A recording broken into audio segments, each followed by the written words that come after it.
Welcome to Shadow Edits. Like, subscribe, mail icon on.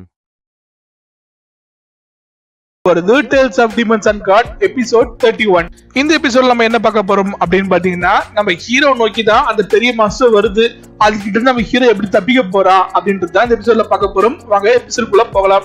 UC வந்து நம்ம ஹீரோவை பார்த்து நீ கண்டிப்பா பத்திரமா திரும்பி வந்துடணும் அப்படின்னு சொல்லிட்டு தான் போறா. நம்ம ஹீரோ பாத்தீங்கன்னா நான் கண்டிப்பா வரேன் பத்திரமா அப்படின்னு சொல்றா. அந்த மாஸ்டர் அங்க வர ஆரம்பிக்குது. சும்மா மான்ஸ்டர் இல்லைங்க, அது கோல்ட் ரேங்க்ல வந்து நின்ன உடனே நம்ம ஹீரோக்கு மனசுக்குள்ள ஒரு எண்ணம், ஏன்டா என்ன தேடியே வரீங்க அப்படின்னுட்டு. ஏன்பா அதுவும் ஒரு ராசி, எப்பவுமே எல்லா ஆப்பும் உன்னை தேடிதான் வரும், என்ன பண்ண முடியும் அனுபவி. அவன் பாத்தீங்கன்னா சண்டை போறதுக்காக ட்ரை பண்றான், அது மேல அவன் கத்தியை வச்சு குத்த ட்ரை பண்றான். பட் இது பாத்தீங்கன்னா பாறாங்கல்ல ஸ்பூனை வச்சு குத்துற மாதிரி தான், ஒரு யூஸ்மே இல்லைங்க. அவனுக்கு பயங்கரமான ஷாக்கு. என்னன்னு பாத்தீங்கன்னா அது மேல இருக்கிற ஒரு முடிய கூட இவனால எதுவுமே பண்ண முடியல. போச்சா, இதுகிட்ட தப்பிக்கிறது கண்டிப்பா கஷ்டம் தான், நம்ம கதை அவ்வளவுதான் போல இருக்கே அப்படின்னு நினைச்சு நம்ம ஹீரோ அங்கிருந்து ஓட பாக்குறான். ஓடிட்டு இருக்கேன் போது பாத்தீங்கன்னா அந்த மாஸ்டர் தேடிட்டு தான் வந்துட்டு இருக்கு. அது கிடைக்கிறது எல்லாம் குத்தி உடைச்சுக்கிட்டு வர நம்ம ஹீரோ பாத்தீங்கன்னா அப்படியே டார்சான் சைடுல கவரை பிடிச்சி தொங்கிட்டு போயிட்டு இருக்கான். இந்த மான்ஸ்டர் பாத்தீங்கன்னா அந்த மரத்தை உடைக்கிறேன்னு குத்துது, ஆனா இதோட கை அந்த மரத்துல மாட்டிக்கிச்சிங்க. அதனால கை எடுக்க முடியல, எவ்வளவோ ட்ரை பண்ணது முடியல. நம்ம ஹீரோ பார்த்து ஒரு கர்ஜிக்குது. நம்ம ஹீரோ பாத்தீங்கன்னா இதுதான்டா சான்ஸ் அப்படின்னுட்டு அவனோட மோதிரத்துல இருந்து அவன் கத்தி எடுக்கிறான். எடுத்துட்டு சும்மா சங்கு சக்கரம், கிட்டத்தட்ட சுதர்சன சக்கரம், அதாவது நான் பெருமகை எழுதும் பாருங்க, அது மாதிரி சும்மா விசிறி விட அந்த குரங்கு கதை அவ்வளவுதான்டா அப்படின்னு நம்ம நினைச்சோம்னா, அது பாத்தீங்கன்னா சும்மா ரஜினி தான் நினைக்கிற படத்துல அப்படியே வாயில கடிப்பாரு பாருங்க புல்லட்ட, இது மாதிரி இதோட கத்திய வாயினே கடிக்குது. கடிச்சிட்டு போஸ் கொடுக்குது பாருங்க. அவனை முறைச்சிட்டு அந்த கத்திய கடிச்ச உடனே கத்தி ரெண்டா போகுது. அப்படியே துப்ப நம்ம ஹீரோக்கு ரெண்டு பக்கமா வந்து விழுது. நம்ம ஹீரோக்கு பாத்தீங்கன்னா அட பாவி, அது ₹1 ₹2 இல்லடா, 200 1000, அதாவது 2 லட்சம் ரூபாய். அத இப்படி உடைச்சிட்டியே அப்படி மனசுக்குள்ள நினைக்க, அது பாத்தீங்கன்னா கோவத்துல இந்த மரத்தையும் உடைச்சிட்டு நம்ம ஹீரோ நோக்கி வருது. நம்ம ஹீரோ இதுக்கு மேல இருந்தா நம்ம கதை அவ்வளவுதான்டா அப்படின்னுட்டு அவன் ஓட ஆரம்பிக்கிறான். அது விடுற மாதிரியே இல்லைங்க. அவன் பாத்தீங்கன்னா என்னன்னோ ட்ரை பண்றான், பட் முடியல. நம்ம ஹீரோ மனசுக்குள்ள ஒரு எண்ணம் வருது, இப்போதைக்கு நம்ம சோல் பவர் வச்சு அட்டாக் பண்ணுவோம் அப்படின்னு முடிவெடுக்கிறான். உங்களுக்கே தெரியும் நம்ம ஹீரோக்கு வந்தீங்கன்னா கொஞ்சம் சோல் பவர்ன்றது அதிகம், அவனால பக்கா யூஸும் பண்ண முடியும். அதுதான் அவனும் ட்ரை பண்றான். இந்த மான்ஸ்டருக்கு வந்து என்னதான் கோல்ட் ரேங்க் கிட்ட இருந்தாலும் இது ஒரு மான்ஸ்டர் தானே, அதனால அவன் அட்டாக் பண்ண உடனே அது மயங்கி விழுந்துருது.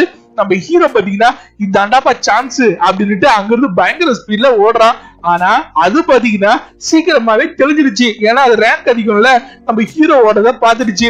பார்த்த உடனே டிக்கெட் கட்டிட்டு வர நம்ம ஹீரோ பாத்தீங்கன்னா என்னதான் நம்ம மான்ஸ்டரா இருந்தாலும் கோல்ட் ரேங்க் ஆச்சே, நமக்கு டிஃபரன்ஸால அதோட மயக்கம் சீக்கிரமா தெரிஞ்சிருச்சு. சோ நம்மளால சோல் பவர் வச்சு ஸ்டாப் பண்ண முடியாது, வேற வழிதான் தேடணும் அப்படின்னு யோசிக்கிறான். என்னதான் நான் ஆல்ரெடி ஒரு லைஃப் வாழ்ந்தாலும் நிறைய திறமை இருந்தாலும் எனக்கு வேர்ல்டு எக்ஸ்பீரியன்ஸ் இருந்தா கூட இதுகிட்ட தப்பிக்கிற வழி எப்படின்னு எனக்கு புரியலையே அப்படின்னு யோசிக்கிறான். இருந்தாலும் ஏதாவது வழி கண்டுபிடிச்சதான் ஆகணும், இல்லைன்னா எனக்கு ஆப்பு நிச்சயம் அப்படின்னு நினைச்சுக்கிட்டு நம்ம ஹீரோ பாத்தீங்கன்னா பயங்கரமா ஓட ஆரம்பிக்கிற. அவனுக்கு ஒரு சர்ப்ரைஸ், ஏன்னு பாத்தீங்கன்னா அவன் ஜம்ப் பண்ணி வரும்போது இந்த ஹுட்டிஸ் எல்லாம் போட்டு வந்தானுங்க பாருங்க, கடத்தணும் அப்படின்னு திட்டம் போட்டுக்கிட்டு அவனுங்களை பாக்கலாம். பார்த்தோட நம்ம ஹீரோ பாத்தீங்கன்னா கண்டுபிடிச்சுட்டான் அவனுக்கு டார்க் கில்ட். நான் சொன்னது சரிதாங்க, அவனுக்கு டார்க் கில்ட் தான் போல இருக்கு. பார்த்த நம்ம ஹீரோ திட்டம் போட்டுட்டான். அவன் பாத்தீங்கன்னா இப்படி நடந்து போயிட்டு இருக்கும் போது பின்னாடி இருந்து கூப்பிடுறான், என்னடா டார்க் கில்ட் எப்படி இருக்கீங்க அப்படின்னு.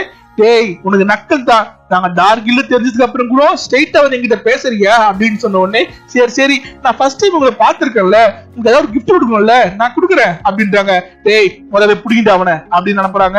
அவங்க போய் பிடிக்கிறதுக்கிட்டையும் பாத்தீங்கன்னா நம்ம ஹீரோ ஒரு ஸ்க்ரோல் எழுதுறாங்க. அந்த ஸ்க்ரோல் பாத்தீங்கன்னா பிளாஸ்டிங் ஸ்க்ரோல், கிட்டத்தட்ட கிரைனேட் மாதிரி வச்சுக்கோங்களேன். வச்ச உடனே ஒரு பிளாஸ்ட், பயங்கரமான வெளிச்சம், புகை. அந்த புகை எல்லாம் மறைஞ்ச உடனே பாத்தீங்கன்னா அங்க நம்ம ஹீரோ நின்றுட்டு இருப்பான். அவனை பிடிச்சிடலாம்னு நினைக்கும் போது அங்க பாத்தீங்கன்னா அந்த குரங்கு வந்து நிக்குது. அதுவும் எந்த குரங்கு, அந்த வெள்ளை குரங்கு வந்து நிக்குது. அதை பார்த்த உடனே இவனுக்கு ஷாக்கு, ஏன்னா உங்களுக்கே தெரியும் இந்த மாஸ்டர் பாத்தீங்கன்னா கிட்டத்தட்ட கோல்ட் ரேங்க் வரைக்கும் வந்திருக்கு. சோ இதோட பவர் அதிகம். ஓகே வேற வழி இல்ல, இது தப்பிக்கணும்னா இதை கொண்டுதான் ஆகணும், எல்லாரும் அட்டாக் பண்ணுங்கடான்றாங்க. எல்லாரும் அட்டாக் பண்ணிட்டு இருக்கானுங்க. அந்த குரங்கு பாத்தீங்கன்னா போட்டு தும்சம் பண்ணிட்டு இருக்கு. இந்த டைம்ல நம்ம ஹீரோ கம்முன்னு போக வேண்டியதானே.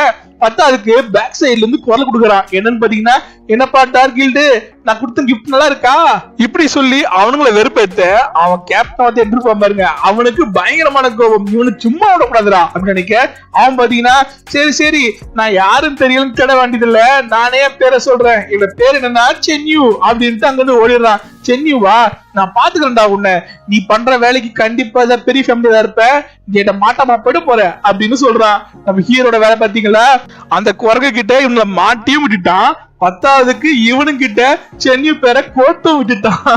இதால் தாங்க நான் முதல்ல சொன்னேன், இருக்கிற ஆப் எல்லாம் நம்ம ஹீரோவை தேடி வரும், ஆனா திருப்பி அந்த ஆப்பை அவன் மத்தவங்க வச்சுட்டு போயிடுவான்னுட்டு அதே மாதிரி வச்சுட்டான். அவன் பாத்தீங்கன்னா அங்க இருந்து ஓட ஆரம்பிக்க, ஆனா அவனை சுத்தி யாரோ இருக்கிற மாதிரியே அவனுக்கு ஃபீல் ஆகுது. யாரு இருக்கீங்க, வெளியே வாங்க அப்படின்னு நம்ம ஹீரோ மிரட்ட, அங்க பாத்தீங்கன்னா யூசி தான் வெளியே வரா. என்னாச்சு, நீ அங்க கூட போலியா அப்படின்னு கேட்க, இல்ல நான் அவங்க எல்லாரையும் பத்திரமா அமைச்சிட்டேன், இருந்தாலும் உன்னை வந்து சேஃப்டியா இருக்கணும்ன்றதுக்காக திரும்பி உன்னை பார்க்க வந்தேன் அப்படின்னு சொல்றா. நம்ம ஹீரோ மனசுக்குள்ள பாத்தீங்கன்னா, எத்தனை வருஷம் ஆனாலும், அதாவது இவங்க திரும்பி பாஸ்ட் வந்துட்டான், இருந்தாலும் அப்ப எப்படி அக்கறையா இருந்தாலோ அதே மாதிரி இருக்காளே அப்படின்ட்டு சந்தோஷப்படுறோம் நம்ம ஹீரோ. சரிவா, நம்ம இங்க இருந்து சீக்கிரமா போயிடுவோம், அந்த மான்ஸ்டரை டார்கில்டு கிட்ட மாட்டி விட்டு வந்துட்டேன், இங்க இருந்து போயிடலாம் அப்படின்னு சொல்லிட்டு அவன் பாத்தீங்கன்னா இவன் கையை பிடிச்சி இழுதுகிட்டு போவ, அவளுக்கு இவன் கையை பிடிச்ச உடனே அவளுக்கு வெக்கும் சந்தோஷத்துல இப்படியே ஓடுறாங்க. அதோட இந்த எபிசோட முடிச்சுட்டாங்க. அடுத்த எபிசோட்ல அவங்க அந்த மான்ஸ்டரை கொல்றாங்களா கொல்லியா, முக்கியமா நம்ம ஹீரோ உன்னை என்ன தில்லாலங்கடி பண்ண போறான் அப்படின்றதாங்க பார்க்க போறோம். அது வரைக்கும் காத்துருங்க. தேங்க்யூ.